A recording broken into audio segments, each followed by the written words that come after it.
beloved movie stars, her films watched by millions. Let's start from the beginning again, Jeff. Tell me everything you saw. Her Hollywood movies have stood the test of time, but her screen career lasted just 5 years. I think of amazing performances like High Noon, the Hitchcock films. Grace had this brief and remarkable career. Grace Kelly projected onto the screen this kind of untouchable image, and at the same time, she's available. Tabloid rumours pursued Grace Kelly throughout her life. She had to issue a public statement to Hollywood saying, I never meant to have an affair with a married man. At the height of her fame, she surprised everybody, swapping her Hollywood royalty for real royalty. Now, by civil authority and by the church, Prince Rainier and his film star bride have been pronounced man and wife. When the wedding did come, it really was an unparalleled event in terms of glamour and significance. Her star quality transformed the fortunes of Monaco, the tiny principality on the French Riviera. A picture queen greets her new subjects and is greeted by them in turn. But was Princess Grace the one role she didn't enjoy playing? She did not really understand exactly how much of a bubble you live in, like Diana did not, like Meghan Markle did not. Princess Grace gave Diana a piece of advice. Don't worry, dear. It'll only get worse. And of course it did. What's the truth behind the rumours?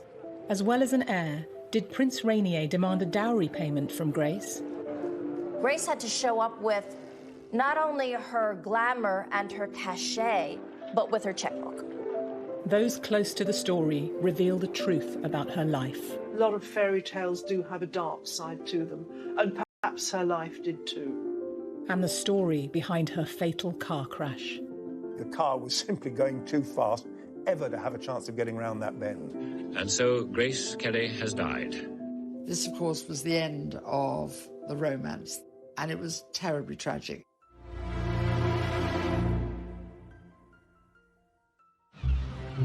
In 1956, the tiny principality of Monaco was to have a new princess, and the world's media went wild. When news broke that Grace Kelly was to marry this European prince to become a bona fide princess, I think Hollywood was enchanted. It was one of the first truly global media events. The bride drives with her father through the streets on her way to the Cathedral of St. Nicholas. An estimated 30 million people tuned in to watch them. Some of this wedding footage is newly unearthed. It's thought it's not been seen for years. It turns out to be one of the royal spectaculars of the mid-20th century. 600 people in the Monaco Cathedral, a lot of Hollywood greats there, Ava Gardner, Cary Grant, David Niven, Aristotle Onassis is there. Hollywood just loved it. It was notable that MGM made Grace Kelly a present of the wedding dress. It was designed by a Hollywood designer, Helen Rose, with a huge amount of work and a huge amount of fabric. Now, by civil authority and by the church, Prince Rainier and his film star bride have been pronounced man and wife. Grace was just 26 when she stepped down from Hollywood to marry her very own Prince Charming. Rainier had taken the throne 7 years previously, but the Grimaldi royal family had ruled for 700 years. It's easy to think of the marriage to Rainier as this attractive fairy tale package, but actually it was a monumental decision. She left the country of her birth, where her family lived, in order to marry this man. And it's an incredibly strong and brave decision to make. An international playground, this coastline along the blue Mediterranean has become the mecca for those who have been captivated by its charms. Monaco, a glamorous destination for the world's elite. Smaller than New York's Central Park, it's one of the most densely populated sovereign states in the world. Monaco had no income tax. Its principal revenue came from Monte Carlo's famed gambling casino. The income more than covered the tiny country's needs. It nestles between the Mediterranean and France. Monaco is a country in its own right. It's defended by the French government militarily, But for that to continue, there had to be an heir from the reigning prince. There was this clause that if he didn't have an heir, then Monaco would go to the French Republic. The actress was now Her Serene Highness Princess of Monaco. But before her marriage, she'd been the Queen of Pictures and ahead of her time. We've seen with Meghan Markle how difficult it is for somebody from Hollywood to adapt to a country in Europe. But if you can imagine going back all those years to somebody who was one of the biggest names in Hollywood, moving to a tiny principality where she was the member of a royal family that literally lived in a bubble, it must have been quite extraordinary. He joins Paramount Pictures president Barney Balaban and Mrs. Balaban. Hollywood in the 1950s was in its heyday. Run by the big studios, it sold a glamorous dream as it churned out pictures for the silver screen full of beauty and style. Grace's was not the usual showbiz rags to riches story. She was from a wealthy family from Philadelphia. She'd modelled before being spotted on Broadway and landing her big break in the iconic genre-defining western, High Noon. And will the bride and groom kindly step forward? Grace Kelly was cast as the wife of Gary Cooper in High Noon. And you look on the screen, you can see she's at least 20, 25 years younger than he is. Please, Will, if you just tell me what this is all about. What Grace Kelly embodies with that Puritan look, the bonnet on her head, that kind of Quaker cleanness, is the moral compass of the town itself. Rumours of on-set romances with her sometimes married leading men became commonplace in the tabloids. Hollywood tended to cast her opposite actors twice her age.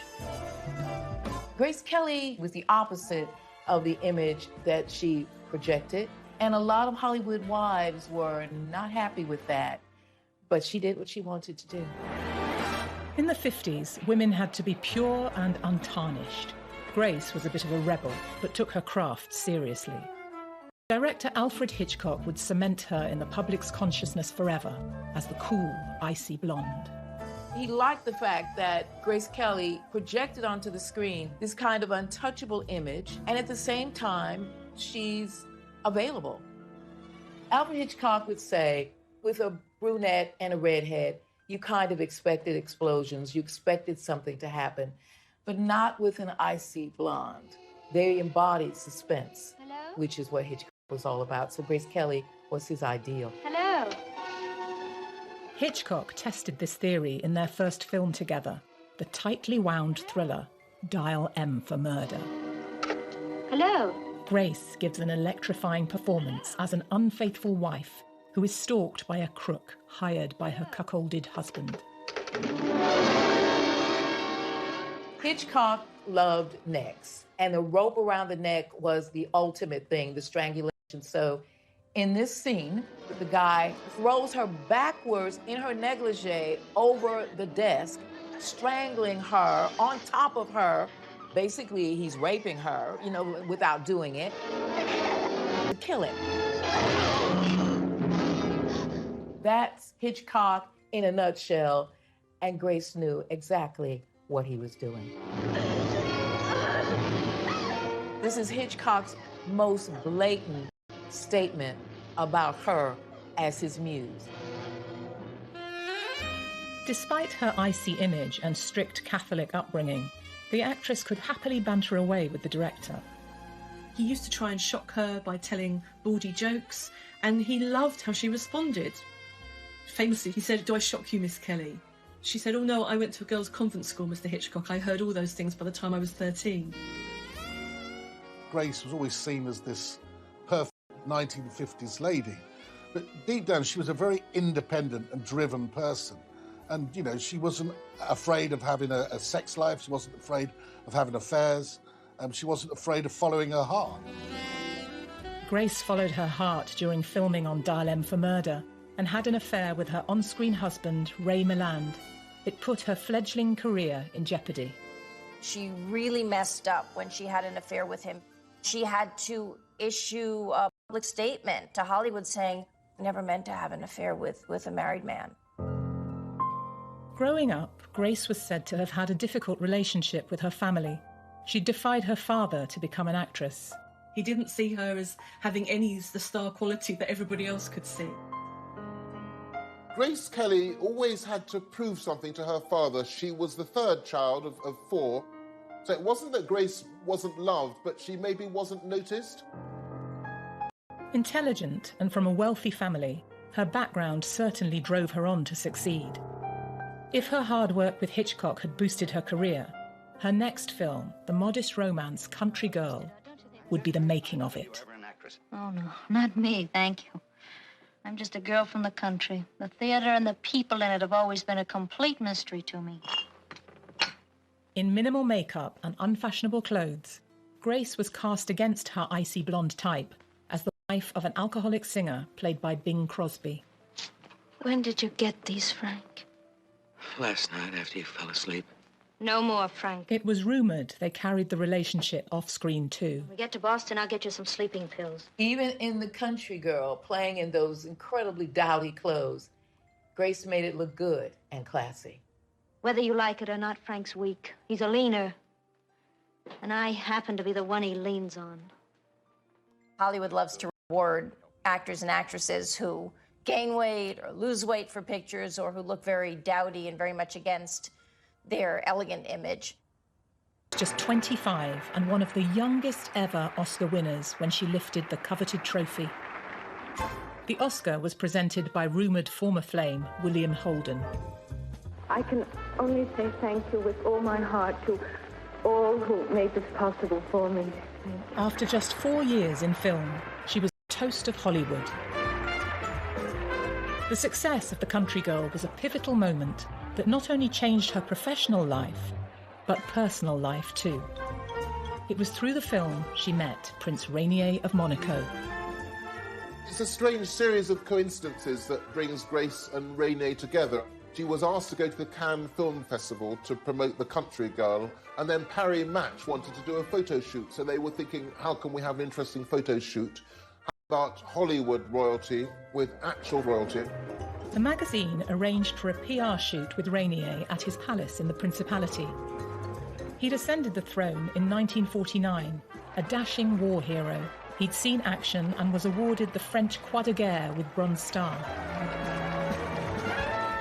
6 years Grace's senior, their meeting didn't get off to the best of starts. The electricity was out in her hotel, so she had to wear a frumpy dress and style her hair herself. She had to pull it back in a bun. She also didn't have a hat. She didn't know she was supposed to wear a hat, so she borrowed a friend's really hideous floral headdress. He was about an hour late, which she was quite frustrated by. But when he did turn up, he was extremely charming to her. He showed her around the Disney World-like palace that is Monte Carlo, and they did hit it off. He was educated at a number of British boarding schools, so he did have that kind of cosmopolitan and, of course, English-speaking background that again may have helped. She sent a thank you note to Rainier, and they began corresponding. She would make 11 films in 5 years and found Hollywood ruthless. After numerous unhappy romances and an Oscar win, was she looking for an out and a new life? You know, there he was, handsome, eligible bachelor, living in the palace in the south of France, in Monaco. I think she was in love with the idea of being in love.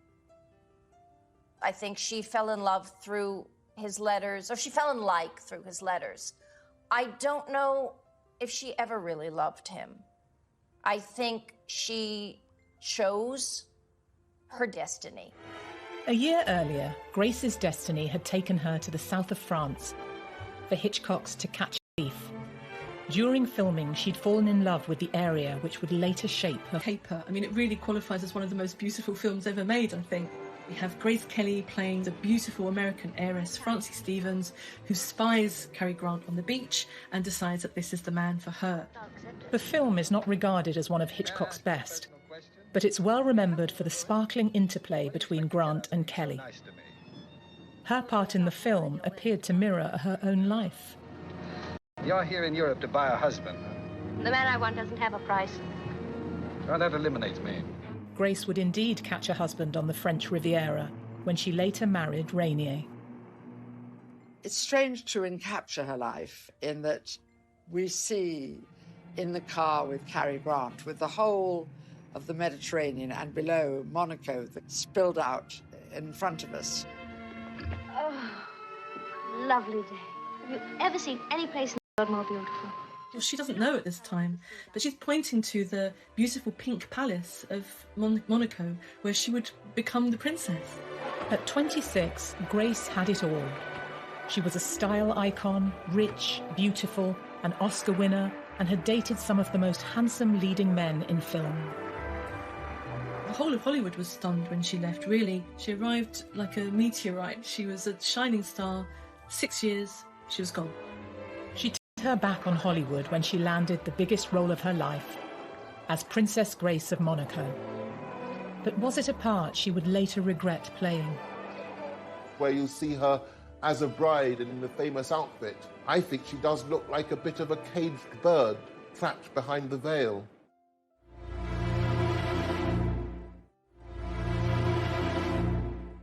The Principality of Monaco, independent state with its own rulers and its own laws. Monaco was already well known for attracting the jet set. An international playground, this coastline along the blue Mediterranean has become the Mecca for those who have been captivated by its charm. Its new ruler, Prince Rainier, was the only son.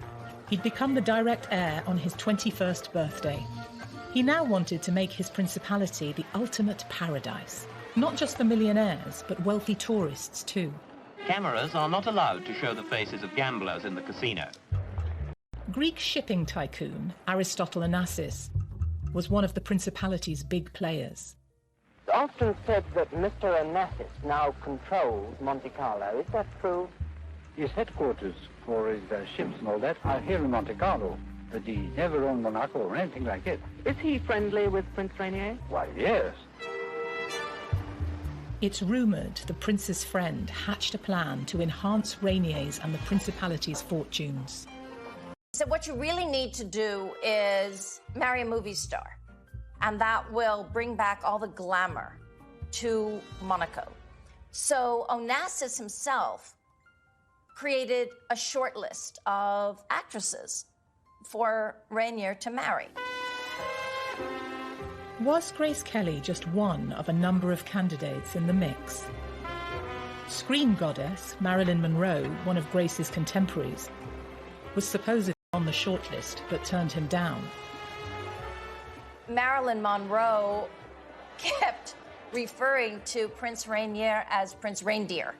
Whether she did it because she was playing dumb or whether she really did not want to give up a movie career, who knows? But she kept saying, well, I don't know if I want to marry Prince Reindeer. Rainier had been in a long affair which had broken up. He found it very, very difficult to sort of meet a woman on equal terms without being harassed and speculated about. It was rumoured Prince Rainier wanted a glamorous and rich wife for another reason too. There's a law in Monaco that if the prince dies without a male heir, Monaco becomes part of France. At their first meeting in Monaco in the spring, Rainier had been charmed by the beautiful, witty and successful Grace Kelly. Around 8 months after their photo shoot, he set sail for America to meet her family. Within 3 days, he had proposed to Grace, and in that time, according to her sister, they fell very much in love. And then a press conference was told that the Prince of Monaco had chosen his princess, and his bride-to-be never looked lovelier. But behind the cameras, there was said to be a tough business deal Rainier wanted thrashed out. In line with royal custom, he allegedly wanted a large dowry. But to the American Kelly family, this seemed bizarre. Grace Kelly was expected to bring to the marriage not only her high-profile glamour, but also quite a large cash dowry, $2 million. When this was first put to Jack Kelly, her father, he said, my daughter Grace doesn't have to pay anyone to marry her. And when Rainier came to visit him, he was like, hey, I'm the king of Philadelphia. You're in my kingdom now, mister. Grace was determined, despite her father's reservations. There was this sense, in a way, that this was the ultimate role. The information about the money remains unclear. Full financial details of any dowry have never been disclosed. But it's rumoured the wealthy actress may have stumped up some of the cash herself. Grace had to show up with not only her glamour and her cachet as an Oscar-winning. The people of Monaco received the news of Prince Rainier's engagement with joyful enthusiasm. After the wedding, this delightful actress will be known as Her Serene Highness, Princess of Monaco. With the marriage brokered, Grace was still under contract with the studio and had one more film to do, a musical. She was going out on a top note. Grace's final film was High Society, by which time she was engaged to Prince Rainier, and everyone really knew that this was the last film before her wedding. In the best tradition of Hollywood musicals, High Society combines witty and energetic songs with a feel-good storyline. In an echo of Grace Kelly's true-life romance with Prince Rainier, the film revolves around Bing Crosby's attempts to win her heart. I would like to talk to you. Rainier visited the set, as their own wedding was only weeks away. You lost a little weight, haven't you, Sam? She's very thin in High Society. It was a very stressful whirlwind time for her. I just want to know what you are doing here the day before my wedding. It's quite extraordinary to think of Rainier being around the set. He was this world-famous prince, they were going to get married, it was all romance, and they were able to spend a bit of time together as a result, getting to know each other. Get in. Did Rainier also want to keep an eye on Grace? Her other co-star, Frank Sinatra, was a renowned womanizer, while Crosby was apparently an old flame, constantly wooing her in the movie with romantic ballads. While I give to you, and you give to me true love. Grace is on the yacht with Bing Crosby, and they're singing True Love. And I guess people were thinking that really is mirroring what's going on with her. And of course, it would have been wonderful fodder for the gossip columns. Miss Lord, would you please lift your chin? I thought In a publicity coup for the studio, the actress wears Rainier's ring in the film. Hey, that's some rock you got there, Sam. Do you mind that yourself, George? It was a stunning emerald-cut diamond. It rapidly became one of the most famous engagement rings in the world. She was wearing this great gift from the man in her life while she was leaving her old world behind. Sort of couldn't write it in a fairy tale because nobody would believe it, but it did happen. But you're sensational. There's also the idea that she's kind of sending herself up a little bit in High Society. There's the number You're Sensational when Frank Sinatra serenades her. It's a very sexy number, Bronze Goddess. This icy, fair Miss Frigidaire. He can see beneath that and beyond that actually she's sensational and that she's warm and sexy and fun. 'Cause you're sensational.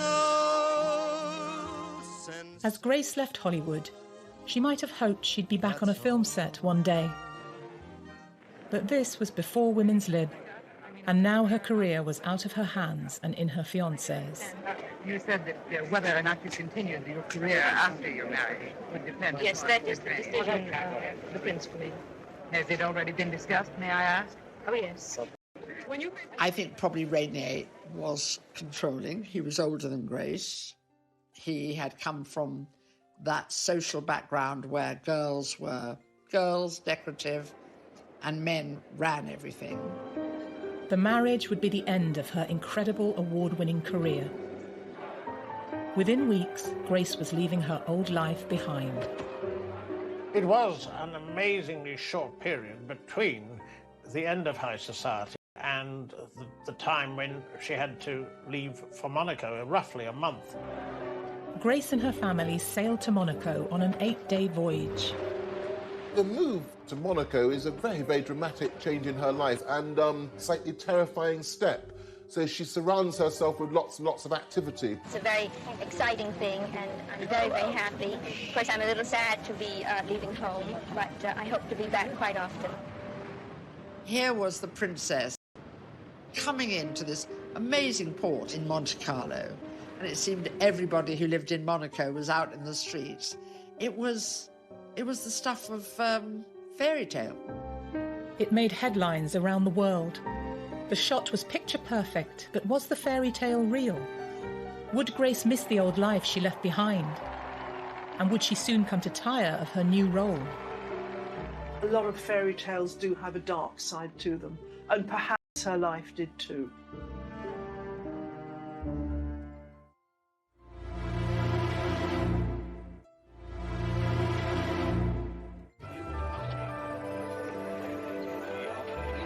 In little more than 5 years, Grace Kelly had grown from obscurity on the New York stage to being a world-famous Oscar-winning movie star. And now her life story was about to take a more romantic twist as she became a real-life princess. Joyous day of the religious wedding. It's 10:30 and the morning sun shines brightly. Grace married Prince Rainier in Monaco over the course of 2 days in April 1956 in both civil and religious ceremonies, an event now...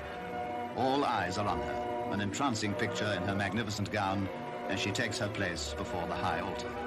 The ceremony was filmed by MGM and by TV companies who broadcast it to 30 million viewers around the world. There was the civil ceremony on one day, then the religious ceremony at the cathedral the next, attended by so many guests, including Hollywood royalty, Cary Grant, David Niven, Ava Gardner.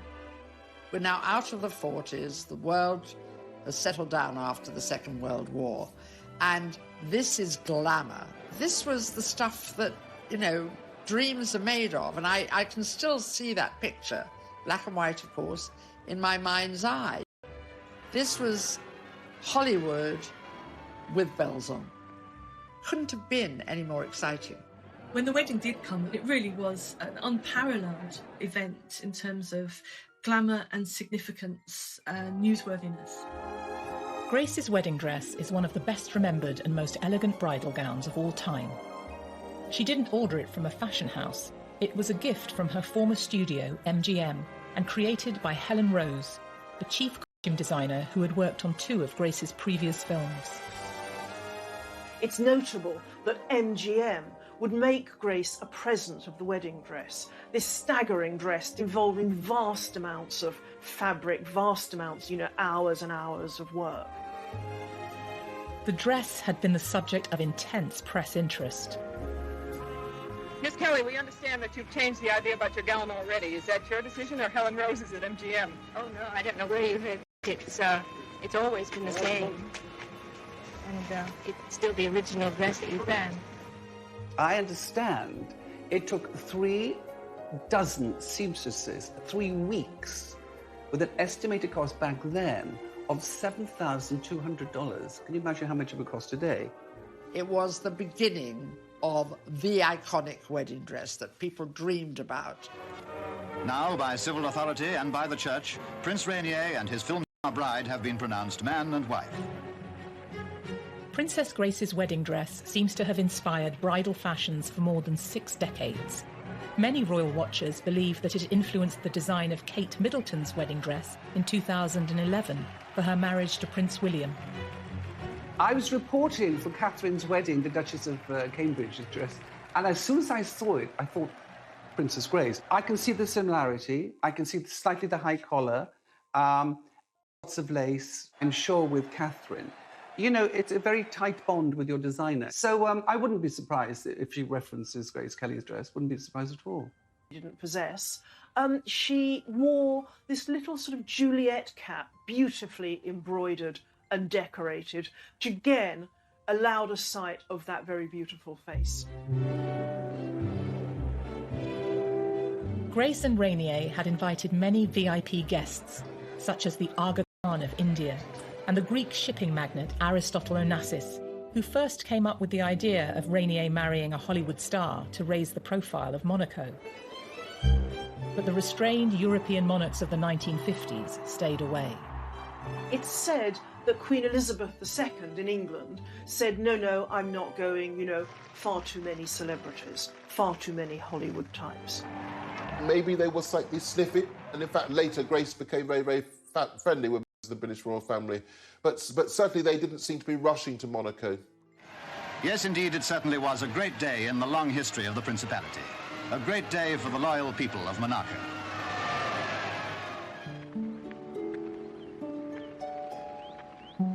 Prince Rainier and Princess Grace's first child, Caroline, was born on the 23rd of January 1957, prompting Monegasques to ring church bells. The couple went on to have 2 more children, Albert and Stephanie. Caroline, their eldest child, was born 9 months, 4 days after their wedding. So they were very keen to be parents and very keen to provide an heir. And so from really before they'd even celebrated a year together, they were already mother and father to somebody. They then had to live every day, like all of us do, with the ups and downs of every day. At the moment, the little principality is waiting for news of another birth of the palace. News which will be proclaimed by a gun salute. 21 for a girl, 101 for a boy. Grace had been an ambitious film star, but as a commoner who married into a royal family, she found herself working hard to fit into her new role, even hiring a private French tutor. She would have had to learn the accent. She would have had to have learned the ways people speak, how they eat, what they did on Sundays, because it's a very conservative Catholic country. She would have been called Her Serene Highness, and she would have had to be serene. So all of that must have taken a toll on her. Whatever the stresses of her new royal life, Princess Grace continued to be a role model for generations to come. She became a style icon perhaps because her own personal style, her figure, those very beautifully cut suits, the dresses with the narrow waist and the huge flaring skirt. When I was growing up in the 60s, there were 2 paper dolls. These were the ideals. You were meant to be a mom, that was your duty, but you never were supposed to gain weight. You were supposed to make it all look flawless and beautiful. And that's what we were meant to grow up to be.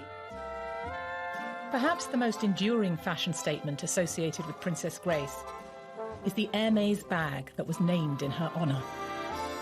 When you saw Grace Kelly travelling, apart from the luggage, she always had with her an Hermès handbag. Some would say to hide perhaps her pregnancy from the public, but it was always there, and it's quite a significant look. It became so popular that Hermès turned around and called it the Kelly bag, which today it costs a fortune. She liked dark brown and navy and crocodile, which is a little controversial.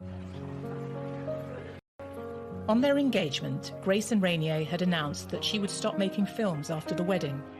But rumours circulated of tensions in the marriage, that Rainier banned Grace's films from being shown in Monaco and tried to buy up all the copies.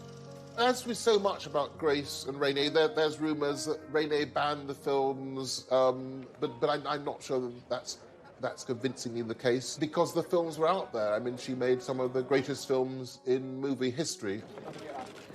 It's like it's great in a story that somebody's made up third hand. The idea that he's going to ban Mogambo or To Catch a Thief or whatever is sort of ridiculous.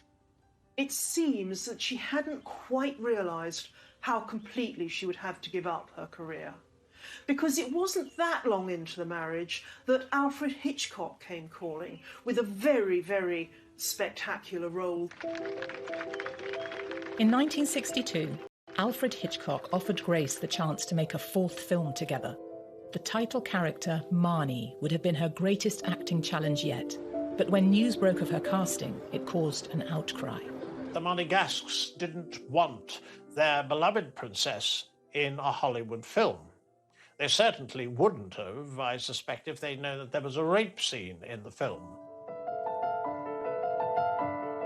Despite the controversial script, Rainier was apparently relaxed about his wife taking part. But Grace was forced to withdraw after suffering a miscarriage, the second since the birth of their son Albert in 1958. She wrote to her friends saying that it was a catastrophe and she was very, very shaken. She also then wrote to Hitch and said, "I'm terribly sorry, I can't do the film." He said, "It's only a movie, I entirely understand why." Alfred Hitchcock eventually cast Tippi Hedren in Grace's role. The devout Monegasques might have found the trauma. Sean Connery rapes Tippi Hedren in this film. It's in a marriage, and in those days, that rape didn't exist legally in marriage. But that's what happens. Of course, we can't see it, but it's implied.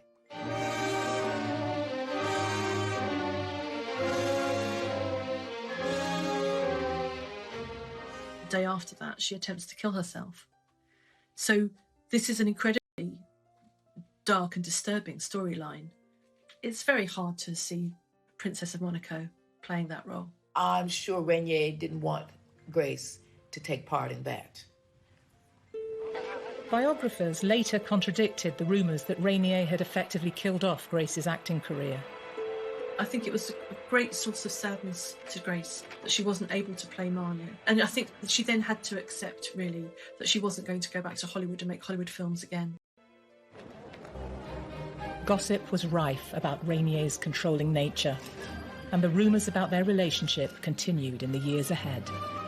There were rumors of various, what they used to call toy boys, and she had a flat in Paris, and there were all kinds of stuff about affairs and all of this. She was a good person, and she didn't hurt anybody.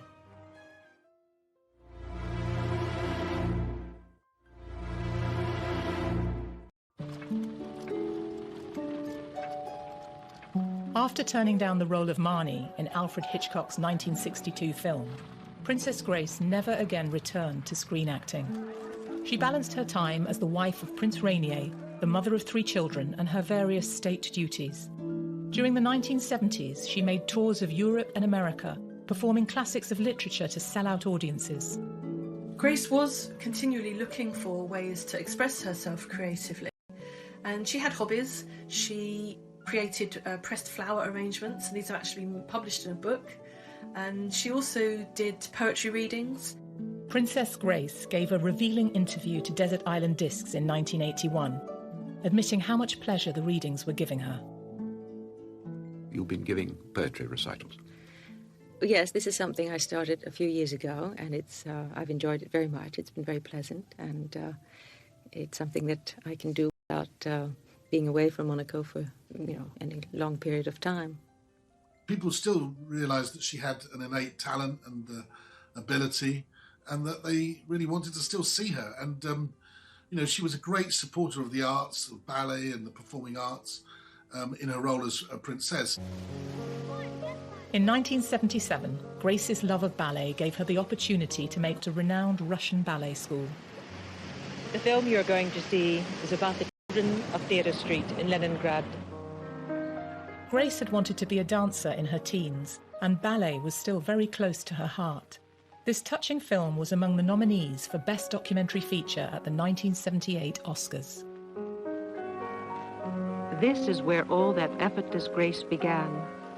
Only years of study and practice can make the ballet movements look unstudied and natural, and perfectly confident. Grace brought real prestige to the film, and is said to have donated her fee and a portion of the takings to support an Academy of Dance in Monaco, which still bears her name. Grace understood that she was privileged. She got that. And so she tried to use her privilege as best she could in helping children in particular, in being a patron of the arts. And I think in that she was a good person. She was never able to satisfy herself on the scale, anything remotely like the scale that she was used to in Hollywood. Grace's creative pursuits were often framed in the press as her desperate attempts to escape from a controlling husband.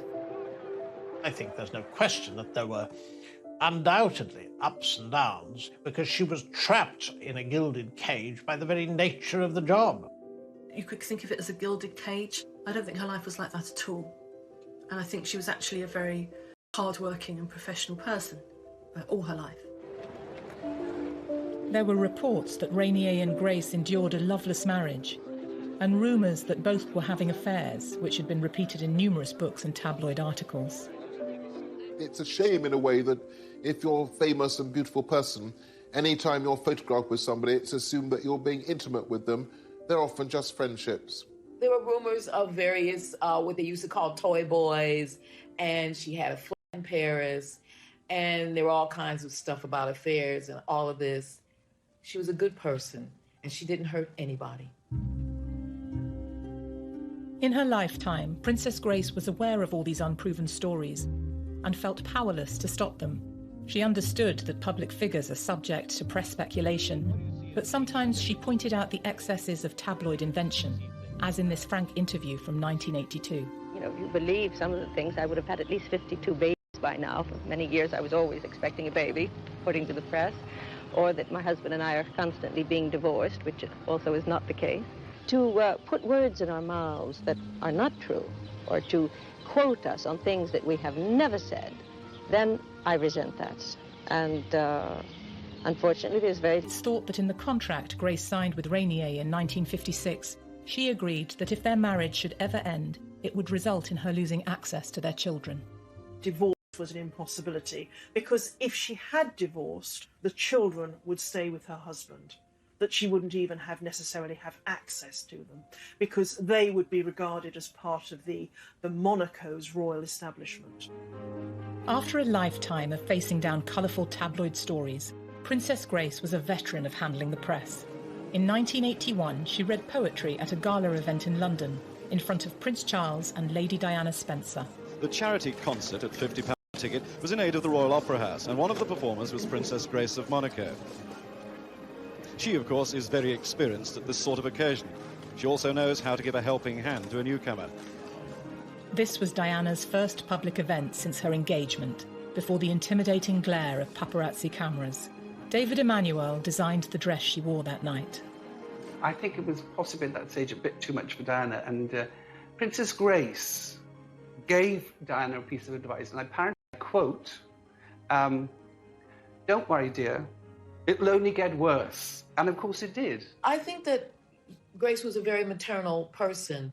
Her eldest daughter, Caroline, was close in age to Diana herself. Grace is still an actor, so she would have known intuition and instinctively what Diana needed to hear. Because Diana made some comment about the attention. It's really quite a moving set of footage to see this woman who knows exactly what's ahead of Diana, to meet her at this stage when Diana really has no idea what's ahead of her. She made the news, and when she didn't make the news, in her mind, the news was made up about her. She did not really understand exactly how much of a bubble you live in, like Diana did not, like Meghan Markle did not. Away from the rumours about her unhappy marriage, Princess Grace was also said to have faced health issues during her later years, especially migraines, possibly connected to her lifelong issue of poor eyesight. She also had a minor car crash. She had been involved in an accident driving a black London taxicab, which was owned by the royal family in Monaco. It wasn't a major accident. She hit another car. But that led to the theory that she was never comfortable behind the wheel of a car. Later, tabloids like the National Enquirer would go much further. In its famously salacious style, the paper claimed that before her death, Grace was trapped in a nightmare world of tranquilizers, depression and loneliness. But also have been a sign of other health issues. She was in her early 50s, perhaps the time of the menopause. There were stories that she was lonely. There were stories that she was depressed. I think trying to keep 3 kids in order and trying to make sure they're happy and they're not doing things they shouldn't do, it's going to be hard. Perhaps the most surprising story of all was that Grace allegedly joined a cult, the Order of the Solar Temple, which had branches all over Europe and Canada. They filmed their rituals in grainy, poor-quality videos. Filmmaker David Cohen dug deep into the story of Grace's involvement. Grace Kelly had gotten mixed up with an order that was into all kinds of criminality under the disguise of spiritual wisdom. When we first got this story, allegation, we were, of course, skeptical. In exchange for the promise of enlightenment, Devotees were expected to hand over substantial membership fees. The cult was run by Luc Jouret, a doctor, and Joseph de Mambro, a businessman convicted of fraud. In their hands, the order had become a front for money laundering and arms dealing. We traced the abbey where Grace was inducted into the order in a ceremony which was semi-sexual at least. The order made news in the 1990s when disturbing reports showed several of their temples destroyed by fire and 74 devotees dead, including the order's leaders, Jouret and de Mambro. As theories shift between murder and suicide, police can confirm they're investigating an international money laundering operation by certain cult members. The story of Grace and the cult was broadcast in 1997. A spokesman for the furious Prince Rainier described it as a cheap shot at someone who couldn't answer back. One of the things that I learnt in many, many years as a reporter, particularly covering the royal family, is that when journalists get together in large numbers, any number of bizarre stories can come out.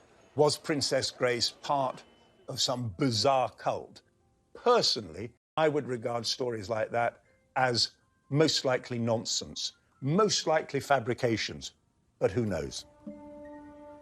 On the 13th of September 1982, Princess Grace and her daughter Stephanie set off to Monaco from their hilltop home in France. Grace had vowed not to drive again after her previous crash, but she took the wheel and followed a route that one of her movie characters had driven more than 25 years earlier. In Alfred Hitchcock's rousing thriller To Catch a Thief, Kelly gave a thrilling performance while also giving Cary Grant a scare. Slow down. And let them catch us?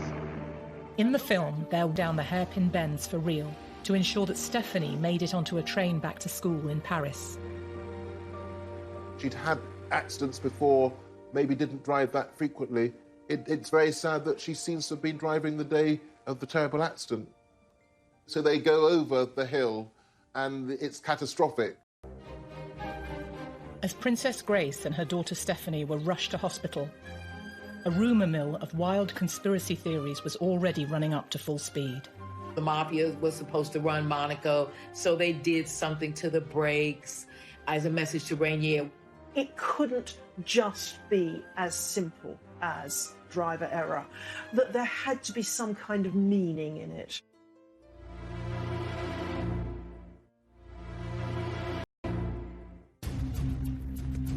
Princess Grace and her 17-year-old daughter, Stephanie, had plunged more than 120 feet down a cliff face in France and crashed.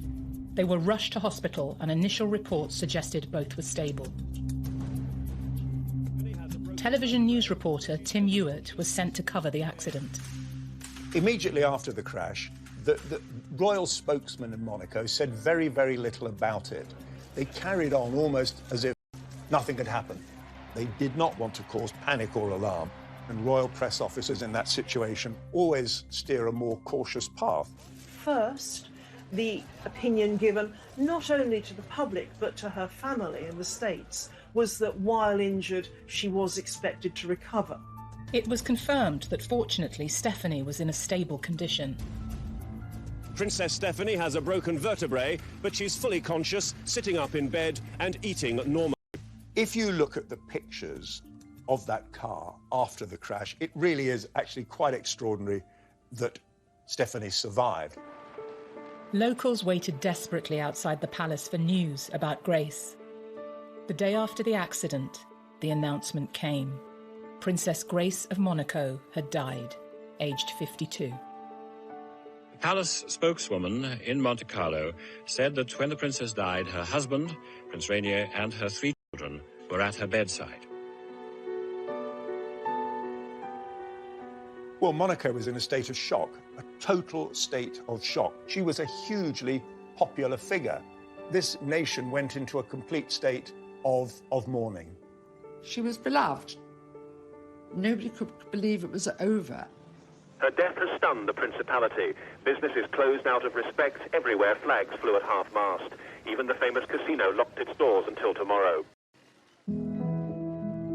Princess Grace's funeral was broadcast around 100 million people. It captured the grief as hundreds in Monaco mourned the loss of Princess Grace. The Principality of Monaco has been in mourning since Princess Grace died on Tuesday, and today only the people who live here were allowed onto the streets around the royal palace to watch her funeral procession go by. It was a morning of intense emotion. The princess was an enormously popular figure. Her death has come as a painful blow. Just as her wedding had been beamed round the world, of course, her funeral, those years later, was beamed round the world. This, of course, was the end of the romance, the end of the Cinderella effect, and it was terribly tragic. Whatever mystery may surround the death of Princess Grace is for the moment overshadowed by grief. Doing the job that I was doing, and I did for many, many years, you're frequently exposed to extremes of emotion, people in distress. I think that trip to Monaco was one of the more intense that I did, because there was genuinely there a quite extraordinary sense of grief. Many, many places that I went to and events that I reported on, I've forgotten, but not this one. Over 400 people attended the funeral at the same cathedral where she was married 26 years earlier. For Rainier, Grace had been absolutely the centre of both his private and his public life. So whatever difficulties there may have been in the marriage, I think it was a strong union. So I think he was pretty much, certainly at the time of her death, a broken man. The news reports from the day captured the family's heartbreak. As Rainier walked alongside his daughter Caroline and son Albert, they were caught in the full media glare, unable to hide their anguish. You only have to see the pictures to see how distressed the members of the family were. Prince Rainier was distraught. There were rumours that he would abdicate in favour of Albert, who was still, of course, quite young, because he couldn't go on without Grace. Princess Grace's global impact was clear to see. Family, royalty, celebrities, and people the world over were united in the loss. A number of her old friends from Hollywood came. Cary Grant, James Stewart gave the eulogy, saying that she was the nicest person he'd ever known. Grace's life of Hollywood stardom, royalty and tragedy continued to play out even after her death. And apparently it was Princess Diana herself who was very insistent with the Buckingham Palace establishment that she should be allowed to go. Diana herself was to die in a car crash 15 years after Princess Grace. Of course, one of the most tragic elements of the funeral is that Stephanie was still in hospital, not able to attend her own mother's funeral.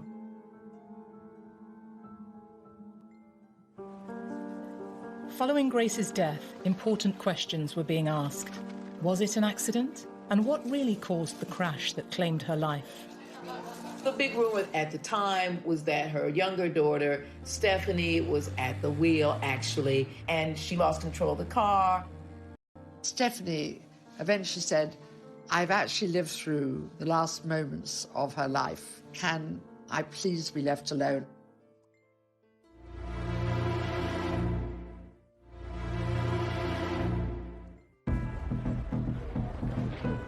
Following the death of Princess Grace, Monaco was in mourning. But immediately, questions were being asked about what caused the accident that claimed her life, and speculation spiraled. When someone that famous dies young and that suddenly, there's almost a feeling, as with the death of Princess Diana or of James Dean, both also car crashes, that it couldn't just be as simple as driver error. Oh, there were all sorts of rumors, like, the mafia was supposed to run Monaco, so they did something to the brakes. And then some kind of cult she was supposed to have been a part of, and she was going to blow the whistle on them, and so they took care of her, stuff like that. The palace insisted brake failure had caused the crash, but questions were asked as to why Grace was driving at all. Rainier did not want Grace to drive, not just then, but for a long time before that, because she had terrible eyesight and wouldn't wear her glasses, and because she'd been having these debilitating headaches, and because he knew she didn't like driving.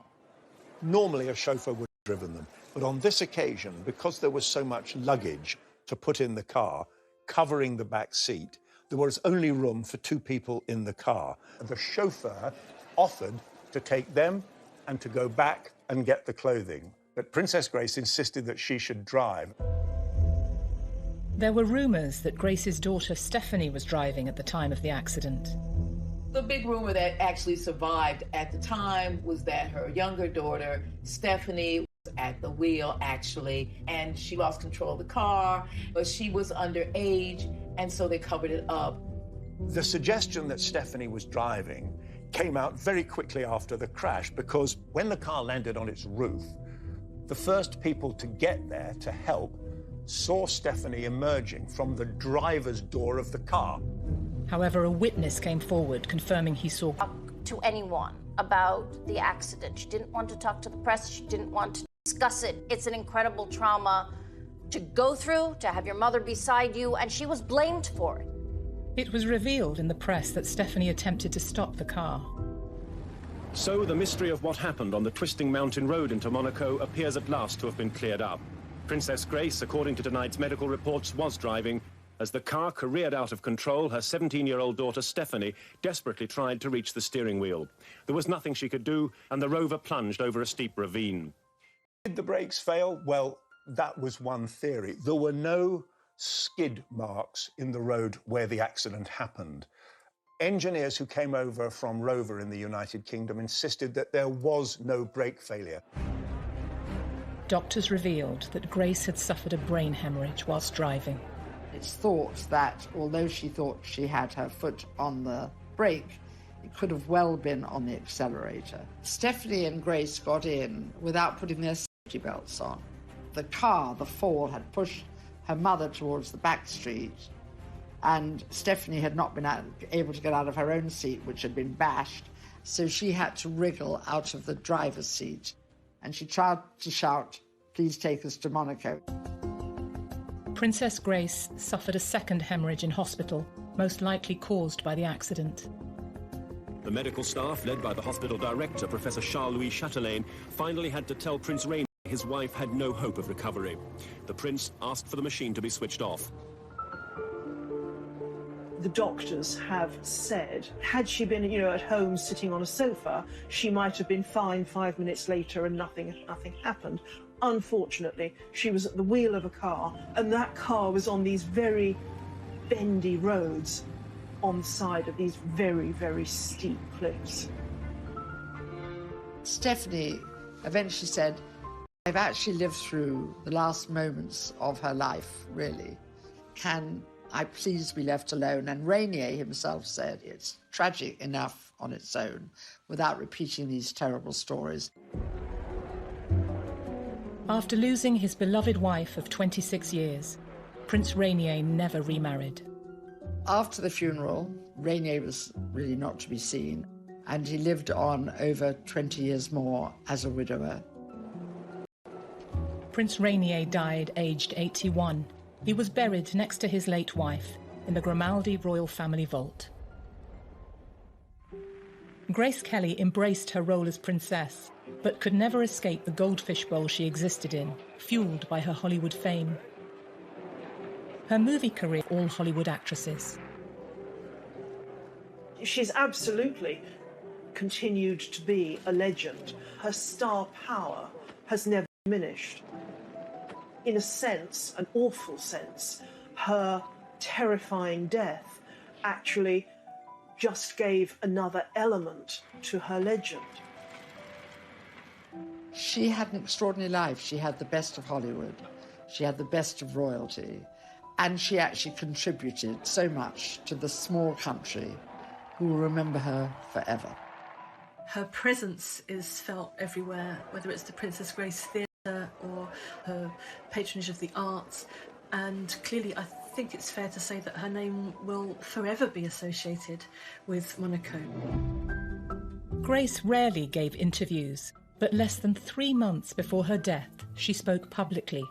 In the revealing conversation, she answered personal questions about her legacy. I would like to be remembered as trying to do my job well, of being understanding and kind. No, I'd like to be remembered as a decent human being. When we say that Princess Grace was the ultimate fairy tale heroine. Perhaps we remember that fairy tales do have a darker side to them too. It does really seem as though she is someone for whom all the fairies aligned to give her all the gifts that, whether or not they gave her a perfectly happy life, gave her the kind of iconic status that lasts.